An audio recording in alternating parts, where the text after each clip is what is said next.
You have a lot to explain, Abby.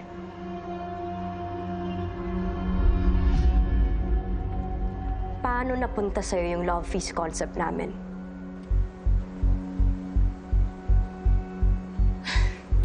Concept nyo? Miss Billy, paano naging concept nyo? Sana kahit man lang yung pangalan, binalitan mo. Excuse me lang ha, but what are you talking I'm about? sorry, Camille, you're finding out this way. But really? Love feast? Ninakaw na yun sa love list. Miss Billy, anong sinasabi mo? Ninakaw? Wala akong ninakaw. Concept ko yun. Miss Camille, maniwala ka sa akin. Wala akong ninanakaw. Stop, Abby. Miss Billy, ikaw ang mag-stop. Miss Billy, idol naman kita. Huwag mo naman angkinin yung akin, Miss Billy. Gumawa kayo na sa inyo. Kung wala kayo maisip, edi sorry na lang. Pero huwag ka naman mang-agaw, Miss Billy.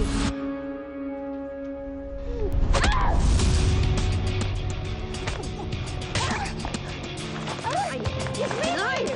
Liar! Liar! Liar!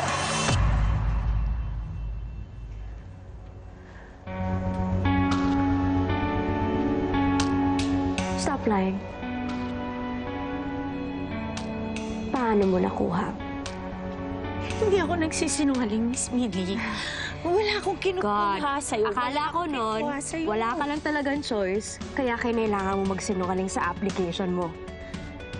But guess what, Abby? Sinungaling ka pala talaga. Abby, totoo ba yan? Camille, be careful with this one.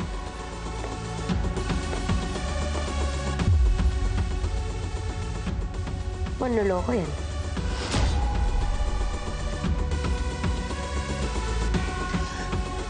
Miss Camille, maniwala ka sa akin.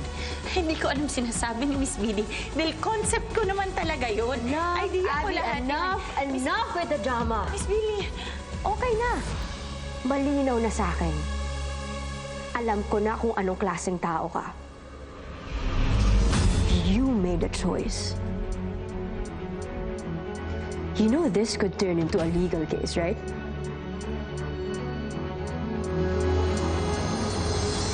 Mali ka ng taong niloko. Ginago mo ko, yung kumpanya ko, and I will make sure you face the consequences. Miss Billy, wag mo naman sana akong pagbantaan. Oh, it's not a threat, Abby. It's a promise. Hello mga kapatid! Panoorin ang Someone Someday sa TV5 at sa Kapatid Livestream sa TV5 official YouTube channel.